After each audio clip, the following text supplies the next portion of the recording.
संघर्ष की कहानी, उत्कर्ष की कहानी, एक ऐसी शख्सियत की जो गरीबी और गुमनामी के अंधेरों से निकलकर बना विश्व के सबसे बड़े लोकतंत्र का नायक। कौन है ये व्यक्ति? मैं नरेंद्र दामोदर दास मोदी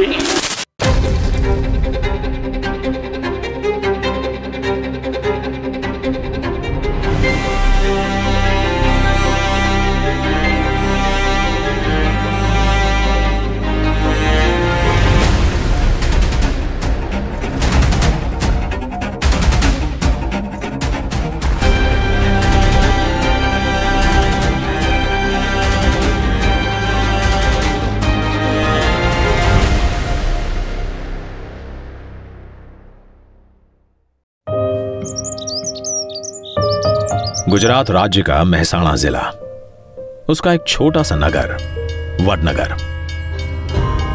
जो इतिहास में कभी आनर्थपुर, कभी आनंदपुर तो कभी स्कंदपुर के नाम से जाना जाता था। वडनगर ऐतिहासिक व्यापार केंद्र भी रह चुका है। यहां विदेशी व्यापारी और विद्वान अक्सर आते रहते थे।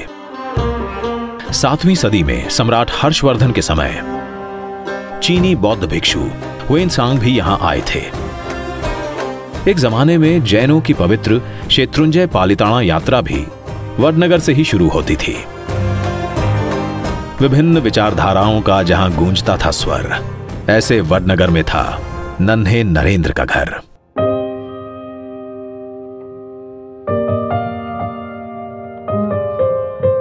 नरेंद्र भाई के पिताजी का नाम था दामोदर काका। वो काला वासुदेव चौक के पास उनका घर था। दामोदर काका की स्टेशन पर एक चाय की दुकान थी और साथ में नमक पीसने का भी काम करते थे। घर में थे 6 भाई बहन। तीसरा था नरेंद्र, जिसका जन्म 17 सितंबर 1950 को हुआ। नरेंद्र की एक बड़ी बहन भी थी, जिनका बचपन में ही देहांत हो चुका था।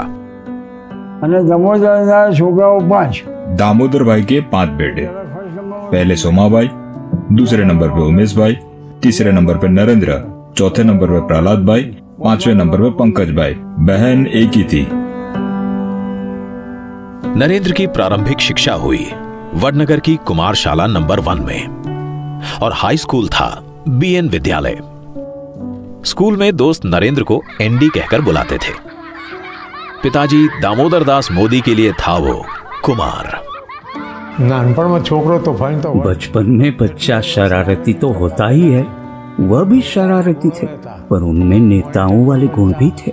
क्लास मॉनिटर बनते थे, चप्पल इधर से उधर करना और उधर से इधर करना और स्कूल बैग की उथल पुथल करना, ऐसी शरारत वो और उनकी मंडली करते थे।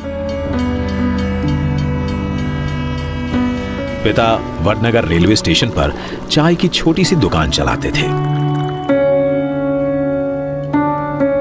नरेंद्र स्कूल के बाद अपने पिता की मदद करता था। स्टेशन पर मुसाफिरों से बात करते करते उसी समय से नरेंद्र की हिंदी बहुत अच्छी हो गई थी। परिवार के संघर्ष में भागीदार माता हीराबा भी थीं, जो गुजारे के लिए पड़ोसियों के घरों में भी काम किया करती थीं। किसी का कोई काम करना हो, बर्तन मांजना हो या कपड़े धोना हो, ऐसी सामान्य मजदूरी करते थे और अपना गुजारा और अपने बच्चों की पढ़ाई का खर्चा उठाते थे। एक बार उनके पास स्कूल फीस भरने के भी पैसे नहीं थे, तब लोगों ने उनकी मदद की थी। अब जब हम छोटे थे तो हमारा गुजारा करने के लिए वे अड़ोस पड़ोस के घरों में बर्तन साफ करना, पानी भरना, मजदूरी करना। आप कल्पना कर सकते हैं कि एक माँ ने अपने बच्चों को बड़ा करने के लिए कितना कष्ट उठाया होगा।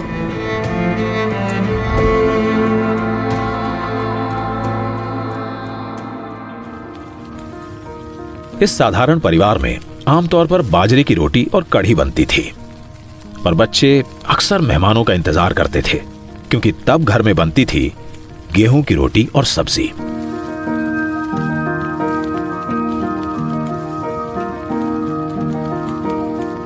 परिवार में संसाधनों की कमी जरूर थी, पर संस्कारों की नहीं।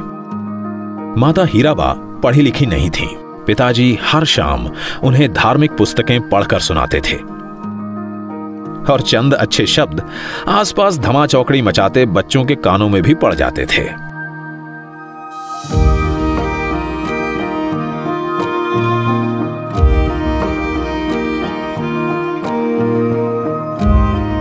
कपड़ों के मामले में नरेंद्र को हमेशा साफ सुथरा रहना पसंद था। लोटा इस्त्री से कपड़ों को प्रेस किया तो कभी चौक से अपने जूतों को चमका दिया, हमेशा प्रेजेंटेबल। और टर्नआउट का जब कंपटीशन होता था तो लगभग 80 लड़कों में ही used to stand within first 5। आजकल जो कपड़े का शौक है वो शौक आजकल का नहीं है, वो शुरू से पैदा ही से है उसके साथ।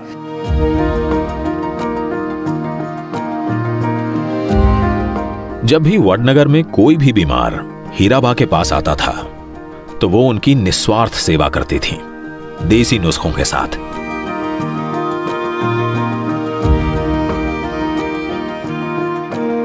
और इसी काम में अपनी मां की मदद करने के लिए नरेंद्र हमेशा तैयार रहता था।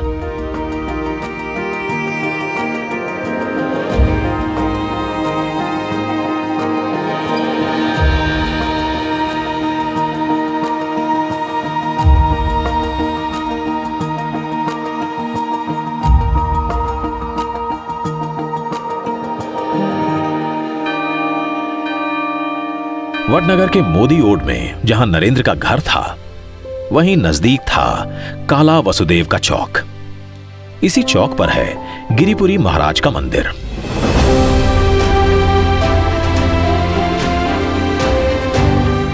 आरती के समय यहां भागकर नरेंद्र सबसे पहले पहुंचता था, ढोल बजाने।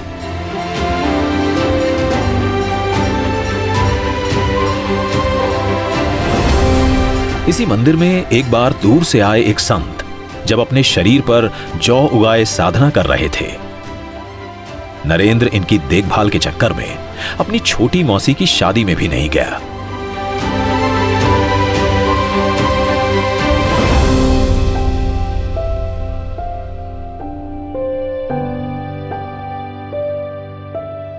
आठ साल के नरेंद्र के जीवन में एक बड़ा मोड़ तब आया जब वो अपने हिंदी के शिक्षक चंद्रकांत दवे से प्रभावित होकर राष्ट्रीय स्वयंसेवक संघ की शाखा में जाने लगा।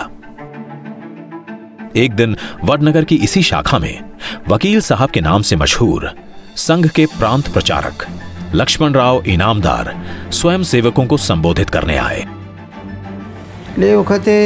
उस वक्त हम साथ में ही थे और वकील साहब ने तब जो कहा था वो सुनकर नरेंद्र उनसे काफी प्रभावित हुए और उसके बाद वो वकील साहब को मिलने गए और उन्हें मिलने के बाद उनके जीवन में परिवर्तन आया।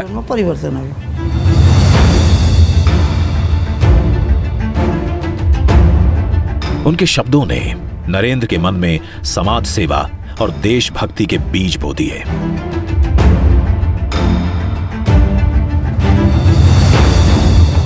चाहे महागुजरात आंदोलन के लिए लोगों को जुटाने का अभियान हो या स्कूल की टूटी दीवार के लिए पैसे जुटाने का काम, नरेंद्र सबसे आगे रहता था। और कोई भी काम करना हो, आज जो हिसाब से उसके माइंड सेट है, when he was a student तब से था।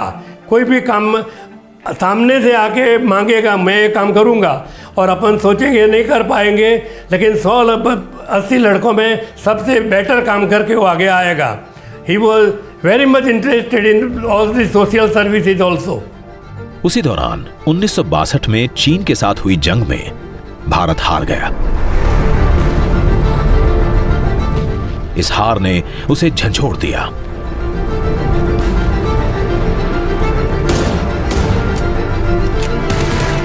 नरेंद्र देश सेवा के लिए अब और उत्सुक हो गया।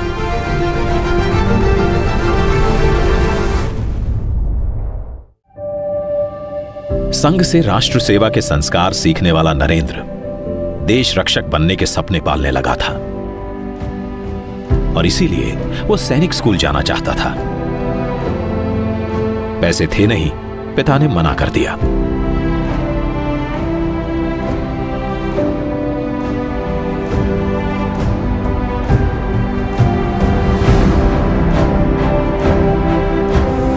यह इच्छा उसने एनसीसी से जुड़कर पूरी की।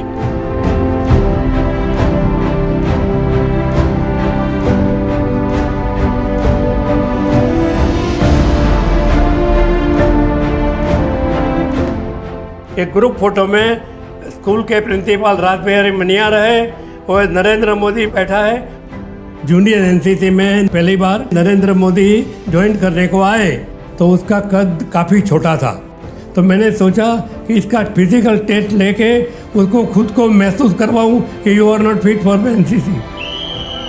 तो मैंने 3 टेस्ट लिया, कम से कम 100 मीटर रनिंग का टेस्ट लिया 20 बच्चों को साथ में,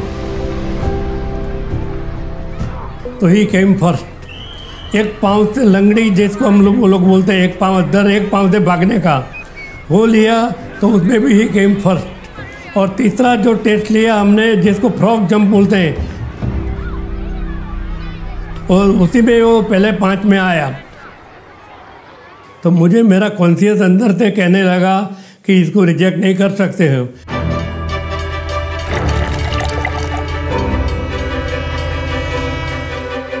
उन्नीस 1965 में जब पाकिस्तान ने गुजरात की कच्छ सरहद पर हमला किया, तब स्टेशन पर नरेंद्र ने फौजियों को और करीब से देखा।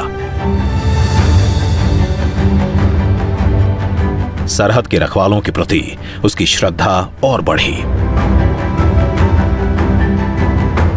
उस समय पूरे देश के अंदर देशभक्ति का माहौल छाया हुआ था। नरेंद्र भाई वडनगर से महसाणा जाते थे। सैनिक हमारे जो थे जवान, उनको चाय पिलाना, छोटी मोटी उनकी सेवा करना, उसके लिए वो जाते थे।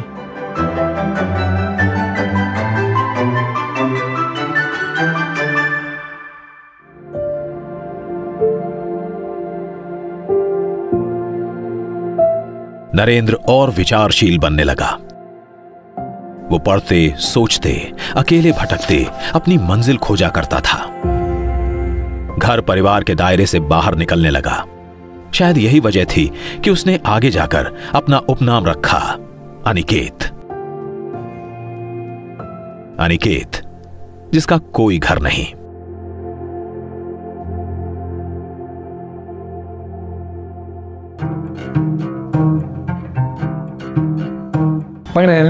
उसे घर में रुकना नहीं था। उसे अपना जीवन सेवा में और देश को समर्पित करना था।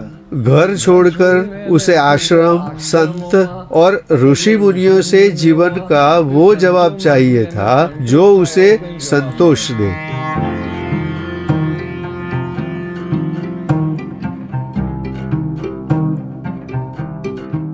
सत्रह साल के नरेंद्र ने घर छोड़ा।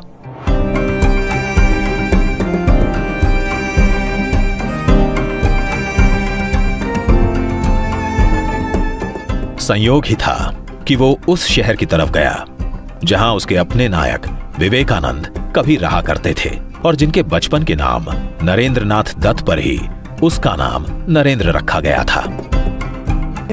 विवेकानंद जी की तरफ उनका बहुत लगाव था। उनका जब उन्होंने अमेरिका में जाकर प्रवचन दिया, उस आधार पर उन्हें ऐसा लगा कि उन्हें भी कुछ ऐसा करना चाहिए, उन्हें भी ऐसा बनना चाहिए। हीराबा के हीरे नरेंद्र को अब जिंदगी तराशने वाली थी।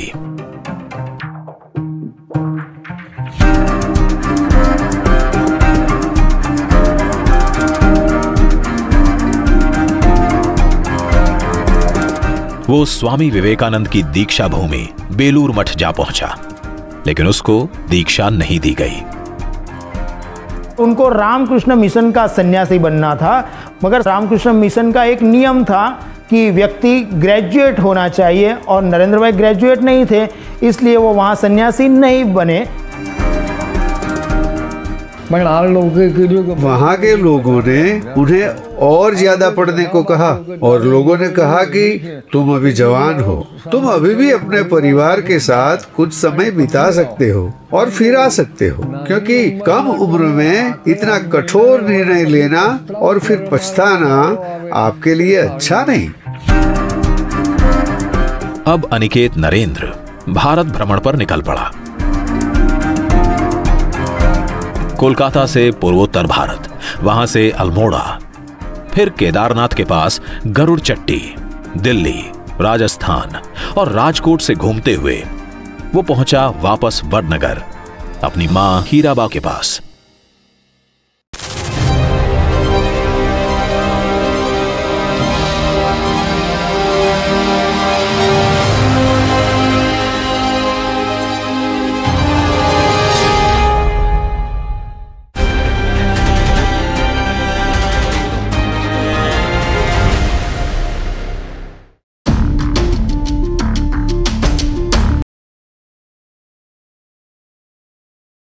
নাম প্ৰসংগ কৰি আহিছে অসমীয়া। পবিত্ৰ ভাদ মাহ বুলিলে মনলৈ আহে অসমীয়া জাতিৰ জনক মহাপুৰুষ শ্ৰীমন্ত শংকৰদেৱ আৰু শ্ৰী শ্ৰী মাধৱদেৱ গুৰু দুজনাৰ তিৰুভাৱ তিথিলৈ। তদুপৰি এই ভাদ মাহতে ভগৱান শ্ৰীকৃষ্ণৰ আবিৰ্ভাৱ ঘটিছে। এই ভাদ মাহতে বিভিন্ন প্ৰণালী তথা কৃষ্টিশৈলীৰ নাম প্ৰসংগ কৰা হয়। বিশেষকৈ সত্ৰসমূহত পোৱা প্ৰসংগৰ পৰা গধূলিলৈকে ভিন্ন প্ৰণালীৰ নাম প্ৰচলন আছে। তাৰ মাজতে মধ্য অসমত প্ৰচলিত প্ৰায় লুপ্ত হ'বলৈ ধৰা ভাদ মাহৰ এক বিশেষ প্ৰণালীৰ নাম হৈছে থিয়না। কলিয়াবৰৰ বাঘৰ চুক গাঁৱত ভাদ মাহত অতীজৰে পৰা প্ৰচলিত হৈ আহিছে।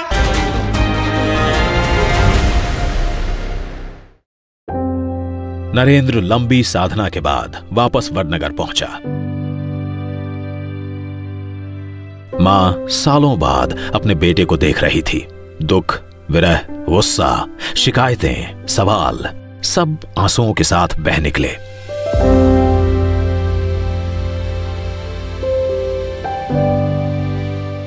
और नरेंद्र के झोले में हीराबा को मिली अपनी ही एक पुरानी तस्वीर। पर माँ की चिंता तो माँ की होती है, वो तो किसी को कुछ कह नहीं सकती, पर अंदर ही अंदर दुखी होती थी। और नरेंद्र भाई जो निकले थे वो खुद की तलाश में निकले थे, कुछ हासिल करने के लिए निकले थे, एक शक्ति पाने के लिए निकले थे। भावनाएं अगले पड़ाव तक पहुंचे हैं। उससे पहले ही अनिकेत दोबारा घर से निकल पड़ा और जा पहुंचा अहमदाबाद, जहां नरेंद्र अनिकेत कुछ दिन अपने मामा की कैंटीन पर रहा।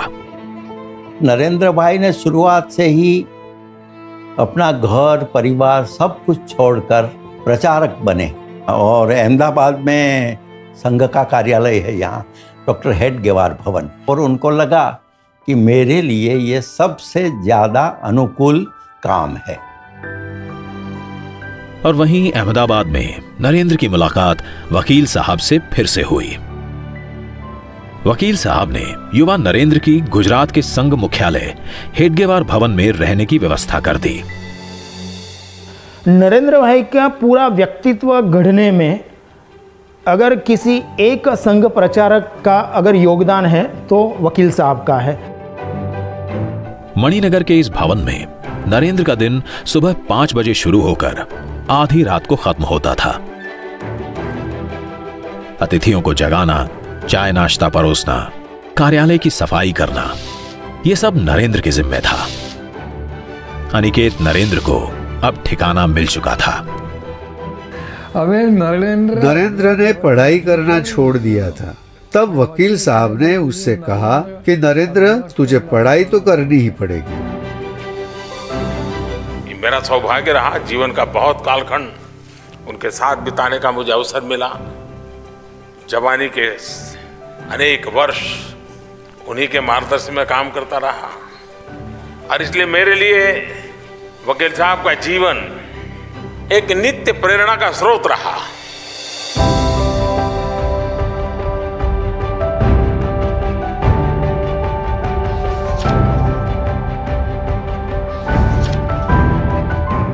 उनके साथ काफ़ी समय रहते थे, उनसे बात होती थी। उनके जीवन के ऊपर उन्होंने एक किताब ही लिखी है सेतुबंध करके, तो काफ़ी उसका जिक्र उसके बारे में ज़्यादा तौर से किया हुआ है।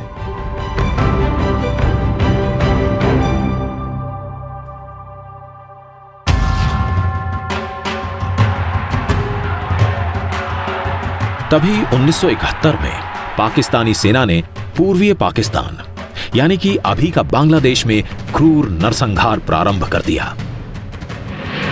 If you want to save that and give equal right as a Pakistani, then you have to give Bengal their right to live. Indira सरकार के जल्द कदम न उठाने पर दिल्ली में सैकड़ों युवाओं ने पाकिस्तानी दूतावास को घेर लिया। इनमें से एक था 21 वर्षीय नरेंद्र।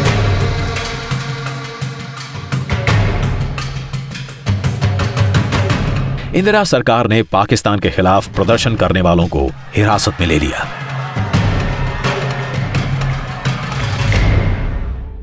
तब नरेंद्र को भी तिहाड़ जेल जाना पड़ा। बांग्लादेश की आजादी के लिए संघर्ष में, उस संघर्ष में शामिल होना मेरे जीवन के भी पहले आंदोलनों में से एक था। मेरी उम्र 20-22 साल रही होगी जब मैंने और मेरे कई साथियों ने बांग्लादेश के लोगों की आजादी के लिए सत्याग्रह किया था। बांग्लादेश की आजादी के समर्थन में तब मैंने गिरफ्तारी भी दी थी और जेल जाने का अवसर भी आया था। आखिरकार भारतीय सेना की मदद से पूर्वी पाकिस्तान बना स्वतंत्र Bangladesh. 16th of December 1971, Lieutenant General A.A.K. Niazi signed the instrument of surrender and placed himself and his troops under the command of Lieutenant General J.S. Arora.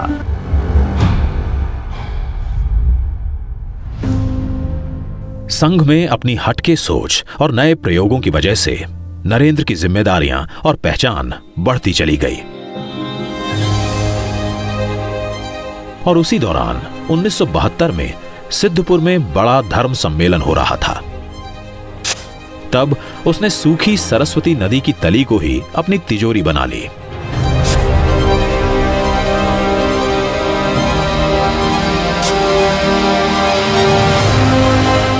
जब पैसे की जरूरत पड़ी तो बालू में से पैसे की थैली निकाली और वकील साहब दंग रह गए।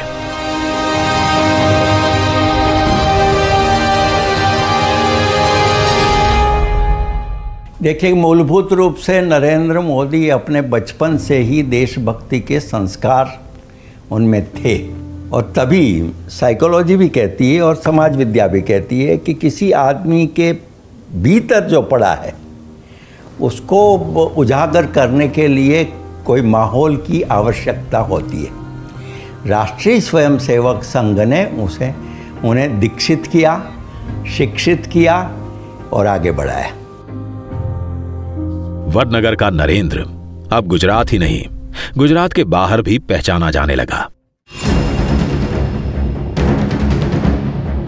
जल्द ही नरेंद्र को एक नया किरदार निभाना था, क्योंकि स्वतंत्रता के बाद भारतीय लोकतंत्र एक बार फिर बुरे दौर का साक्षी बनने वाला था।